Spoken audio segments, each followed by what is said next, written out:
जय हिंद प्यारे बच्चों। मैं डॉक्टर उमा पांडे स्वागत करती हूँ आपका इंस्टा संस्कृत में। इंस्टा संस्कृत जहाँ आपको मिलता है कक्षा 4 से लेकर 12 तक के व्याकरण बिंदुओं और पाठ्य पुस्तकों की सरल व्याख्या। रुचिरा कक्षा 6 पाठ 2 शब्द परिचय हम पढ़ चुके हैं। उसके अंतर्गत आए हुए शब्दों को, उसके अंतर्गत आए हुए कर्ता क्रिया को हमने बहुत ध्यान से पढ़ा और समझा। आशा है आपने उस वीडियो को देख लिया होगा। आइए अब चलते हैं इसके अभ्यास प्रश्न की ओर। तो देखिए, पहला प्रश्न है उच्चारणम कुरुत, कहते हैं उच्चारण कीजिए, इन शब्दों का उच्चारण कीजिए। ये सभी आकारांत स्त्रीलिंग शब्द हैं। आइए इनका उच्चारण करते हैं और इनके अर्थों को भी एक बार ध्यान से समझ लेते हैं। छात्रा, छात्रा माने छात्रा। लता, लता कहते हैं बेल को, जो एक बेल होती है ना किसी भी जैसे हम कह सकते हैं कि मनी प्लांट की बेल या इसी तरह की कोई और भी बेल, है ना। प्रयोगशाला, प्रयोगशाला क्या होती है? जहाँ पर प्रयोग किए जाते हैं, हर विद्यालय में ये होती है, पाई जाती है। लेखिका, लेखिका माने जो महिला लेखिका होती हैं, लिखने का शौक रखती हैं। शिक्षिका, शिक्षिका माने अध्यापिका। पेटिका, पेटिका कहते हैं किसी भी छोटे से संदूक को, ठीक है, तो पेटिका। माला, माला माने माला। सेविका, सेविका माने जो सेवा करती हैं, आपकी सहायता करती हैं। नौका, नौका माने नाव। छुरिका, छुरिका माने छुरी। कलिका, कलिका माने जो एक फूल की कली होती है वह। और गायिका, गायिका माने गायिका, जो गाना गाती है लड़की, उसको हम कहते हैं गायिका। ठीक है। आइए अब चलते हैं अगले प्रश्न पर। क्या कहते हैं? चित्राणि दृष्ट्वा पदानि उच्चारयत। अब वहां पर तो सिर्फ पद दिए गए थे पहले प्रश्न में, यहाँ पर क्या है? चित्र को देखकर पदों का उच्चारण कीजिए। मतलब इन चित्रों के लिए संस्कृत शब्दों का जो प्रयोग किया जाता है उसको समझ लीजिए, उसका उच्चारण कीजिए। जैसे सूचिका, सूचिका माने सुई जिससे हम कपड़े सिलते हैं, है ना। पिपीलिका, पिपीलिका कहते हैं चींटी को, जो छोटी सी चींटी होती है उसको कहते हैं पिपीलिका। कुंचिका, कुंचिका माने चाबी। और द्विचक्रिका, द्विचक्रिका साइकिल। उत्पीठिका, उत्पीठिका माने मेज, ठीक है। मक्षिका, मक्षिका मतलब मक्खी। और अग्निपेटिका, अग्निपेटिका मतलब माचिस, है ना। और मापिका, मापिका कहते हैं जो स्केल होता है उसको कहते हैं संस्कृत में मापिका। और क्या है? वीणा, वीणा तो एक बहुत ही सुंदर, बहुत ही प्यारा सा वाद्य यंत्र होता है। ठीक है। आइए आगे देखें। अगला प्रश्न है वर्ण संयोजनम कृत्वा पदम कोष्ठके लिखत। कहते हैं वर्ण संयोजन करके, मतलब वर्णों को मिलाकर जो पद बनेगा उसको आपको कोष्ठक में लिखना है। जैसे इन्होंने एक उदाहरण भी दिया हुआ है, क उ, है ना। तो क्या बन गया? कु। र उ, यहाँ पर हो गया रु, है ना। और फिर क्या है? त अह। अब इनको हमने मिला दिया तो क्या बना? कुरुतः। ठीक है। देखिए, वर्ण संयोजन या वर्ण विच्छेद में हमें करना क्या होता है? वर्ण संयोजन या वर्ण विच्छेद में हम क्या करते हैं? स्वर और व्यंजन को अलग अलग करके लिख देते हैं। वर्ण संयोजन में उनको मिलाकर लिख देते हैं और वर्ण विच्छेद में उनको अलग करके लिखते हैं। लेकिन बहुत ध्यान से हमें ये करना होता है। क्यों? यदि कोई अधूरा वर्ण है, अधूरा मतलब आधा वर्ण है, यदि कोई आधा वर्ण है उसको स्वर नहीं दिया गया है, तो हमें उसका संयोजन करते हुए भी ध्यान रखना है और उसका विच्छेद करते हुए भी बहुत ध्यान रखना है। आइए चलते हैं। जैसे उ, द, य, आ, न, ए। अब देखिए, उ तो ठीक है, हमारा स्वर हो ही गया है। उसके बाद द, य और फिर है आ। अगर हम इन तीनों को मिलाएंगे तो क्या बनेगा? त्या, है ना। और फिर क्या है? न और ए, तो ये बन गया ने। अब हमने इनको मिला दिया तो क्या बना? उद्याने। ठीक है। स, थ, आ, ल, ई, क, अ। अब देखिए यहाँ पर स तो दिया हुआ है लेकिन इसके साथ स्वर नहीं है, तो क्या होगा, ये स आधा लिखा जाएगा। और फिर क्या है, थ आ। अब इन तीनों को मिलाकर हम लिख देते हैं था, ये हो गया ना। और फिर क्या है, ल ई ली। और फिर क्या है, क आ अर्थात का। तो क्या बना, स्था लिका। ठीक है। इसी तरह से घ अर्थात घ, ट ई बन गया टी। और फिर क्या है, क आ। तो क्या हुआ, घटिका। ठीक है। और फिर अब देखिए स त र ई, तो ना तो स पे हमारे पास स्वर है, ना ता को स्वर मिला है, र के बाद तो हमारे पास स्वर मिला है। तो इन तीनों चारों शब्दों को जब हम मिलाएंगे तो क्या बन जाएगा, स्त्री। और फिर क्या है यहाँ पर, ल ई, यहाँ भी लिख दिया, ग अ, है ना। अब इसको मिलाकर लिख लेते हैं,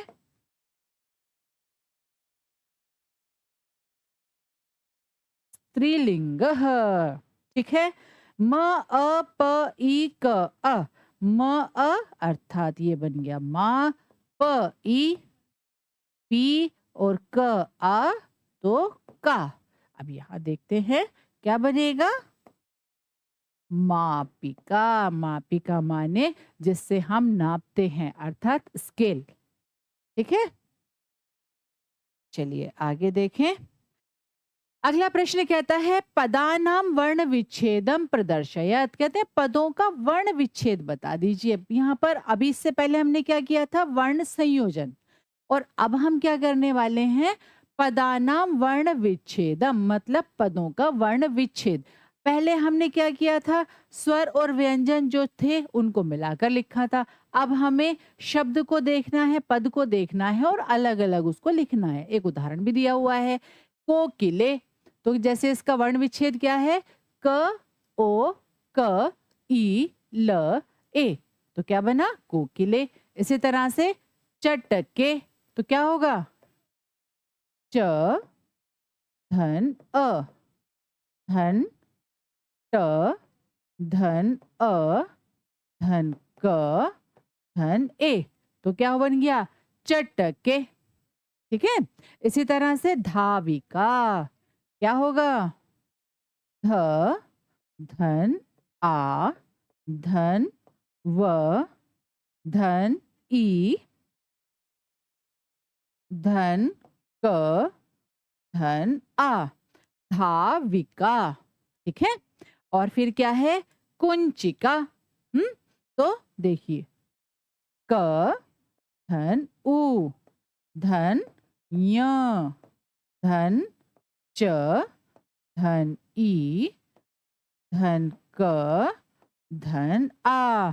देखिए यहाँ पर क्योंकि जो य है आधा है, तो हमने यहाँ पर भी इसको कोई स्वर नहीं दिया, य लिखा उसके बाद च। तो क्या बना शब्द, कुंचिका।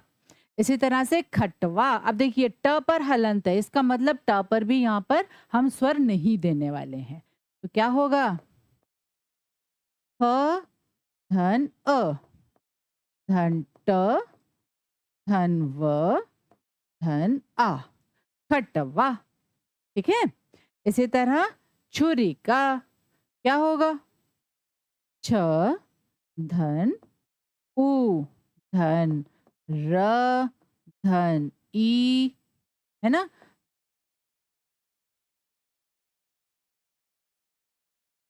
धन ई, धन क, धन आ। तो क्या बना, छुरी का। ठीक है। आइए अब आगे चलते हैं। अगला प्रश्न क्या कहता है, जरा ध्यान से समझते हैं।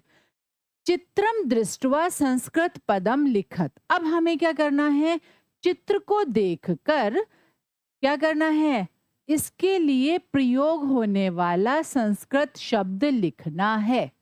ठीक है। अब देखिए ये क्या है, हम्म उत्पीठिका। उत्पीठिका अर्थात मेज। ये क्या है, पेटिका, पेटिका अर्थात छोटा सा बक्सा। और ये क्या है? नौका, नौका अर्थात नाव। और ये चटका। और यहाँ पर कौन है? वृद्धा स्त्री है। और ये क्या है? मापिका। ठीक है, आइए अब आगे चले। अब देखते हैं अगला प्रश्न। अगला प्रश्न कहता है वचनानुसारम रिक्त स्थानानि पूरयत। कहते हैं वचन के अनुसार रिक्त स्थानों को पूरा कीजिए। देखिए एक बात ध्यान रखिएगा, जो भी आकारांत स्त्रीलिंग शब्द होंगे उन आकारांत स्त्रीलिंग शब्दों के रूप समान रूप से चलेंगे। कैसे चलेंगे? जैसे लता, लते, लताहा। इसी तरह से जो अन्य आकारांत शब्द होंगे उनके भी रूप चलेंगे। जैसे गीता, यहाँ पर क्या हो जाएगा? गीते और गीताहा। और यहाँ पर पेटिका, पेटिके, पेटिकाहा। ठीक है, यहाँ पर क्या है? खटवा, खटवे, खटवाहा। सा, अब देखिए यहाँ पर आ गया सर्वनाम शब्द, तो क्या होगा? सा, ते, ताहा। और फिर क्या है? रोटिका, रोटिके, रोटिकाहा बहुवचन। ठीक है, चलिए आगे चले। आगे अगला प्रश्न है कोष्ठकात उचितम शब्दम चित्वा वाक्यम पूरयत। कहते हैं कोष्ठक से उचित शब्द को चुनकर वाक्य को पूरा कीजिए।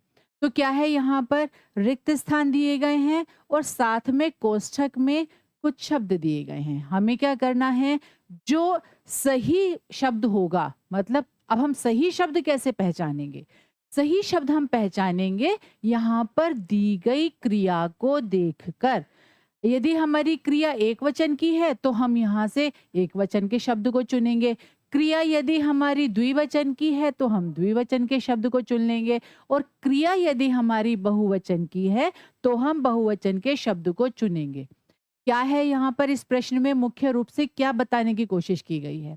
इस प्रश्न में मुख्य रूप से यह समझाने की कोशिश की गई है कि यदि कर्ता वाक्य का एक वचन में है तो क्रिया एक वचन में, कर्ता द्विवचन में है तो क्रिया द्विवचन में, और कर्ता यदि बहुवचन में है तो क्रिया भी बहुवचन में प्रयोग की जाती है।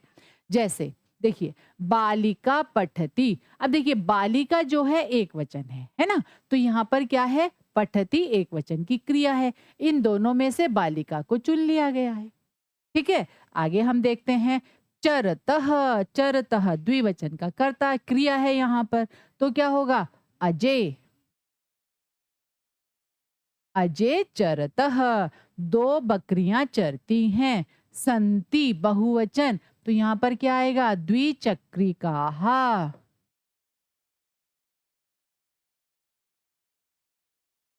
द्विचक्रिकाहा, द्विचक्रिकाहा संति। ठीक है, चलती एक वचन, तो क्या होगा? नौकाहा।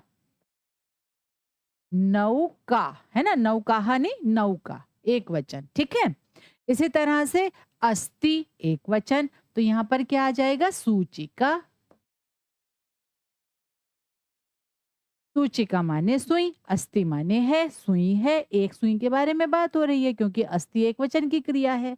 अब आता है उत्पतंती। उत्पतंती माने उड़ती हैं, तो बहुवचन, तो क्या होगा यहाँ पर? कर्ता भी बहुवचन का हो जाएगा। मक्षिकाहा, मक्षिकाहा उत्पतंती, मक्खियां उड़ती हैं। ठीक है,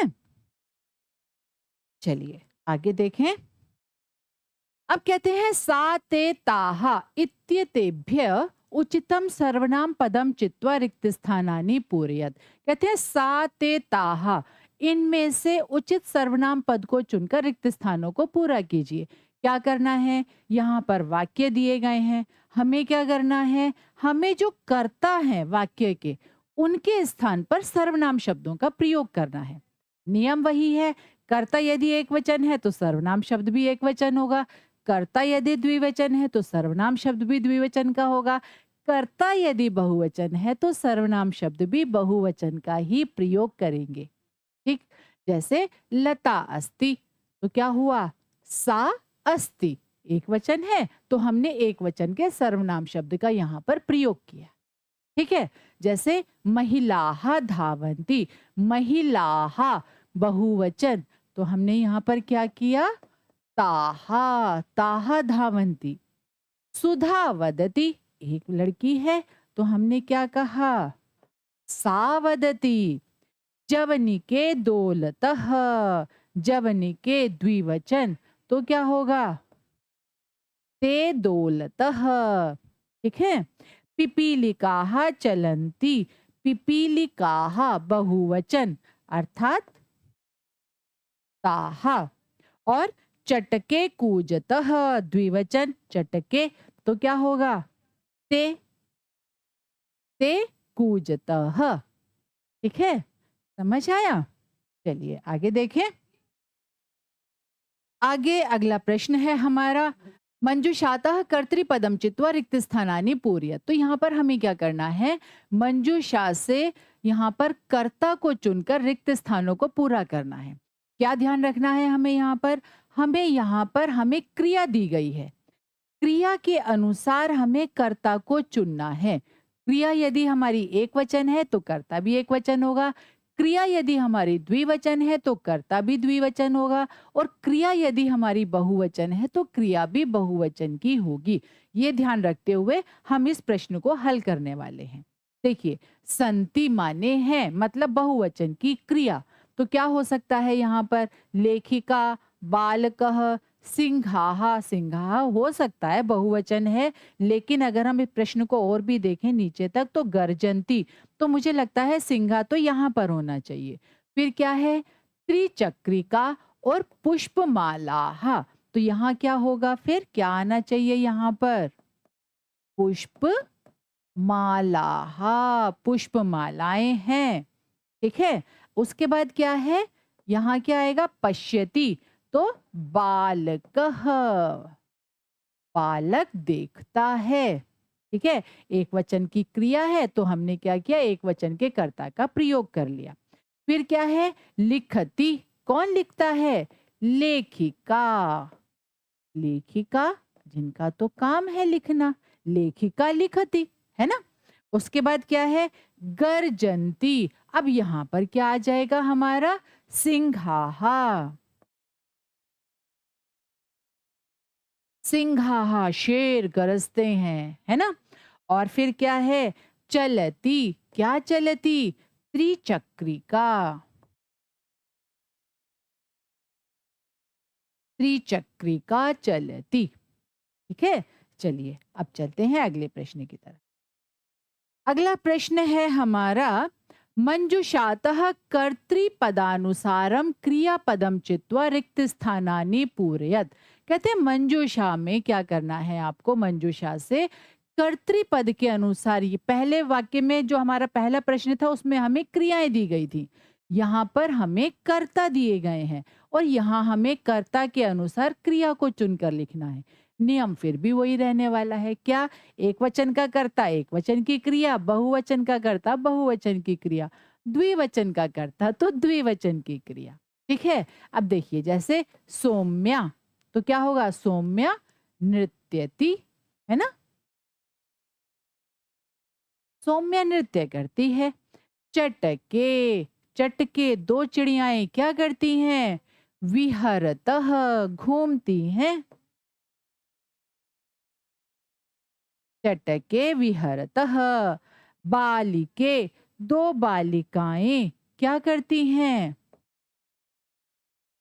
गायतः, गाती हैं। छात्राः, बहुत सारी छात्राएं क्या करती हैं? लिखन्ति, छात्राएं हैं, पढ़ने लिखने का काम तो चलता ही रहता है ना? तो छात्राः लिखन्ति, छात्राएं लिखती हैं। फिर क्या है? जनाः, लोग क्या करते हैं? लोग पश्यन्ति, देखते हैं। जनाः पश्यन्ति, लोग देखते हैं। ठीक है, आइए एक बार फिर से पुनरावृत्ति कर लेते हैं। आज हमने क्या पढ़ा? आज हमने पढ़ा रुचिरा कक्षा 6 पाठ 2 शब्द परिचय का अभ्यास प्रश्न। इससे पहले हम इसकी व्याख्या कर चुके थे और आज हमने किए इसके अभ्यास प्रश्नों को। किस तरह से अभ्यास प्रश्नों को किया जाना है, क्या-क्या उनके उत्तर किस तरह से दिए जाएंगे, किन-किन नियमों का ध्यान यहाँ पर हम रखेंगे, इस सब के बारे में हमने चर्चा की। और यथानुसार यथा योग्य जैसा हो सकता था प्रश्न को समझा और उसका उत्तर भी दिया। आशा है आज की वीडियो आपको समझ में आई होगी। यदि फिर भी कोई समस्या है तो कमेंट बॉक्स में जरूर लिखिए। इसी तरह की सरल वीडियो के लिए जुड़े रहिए इंस्टा संस्कृत से। जय हिंद।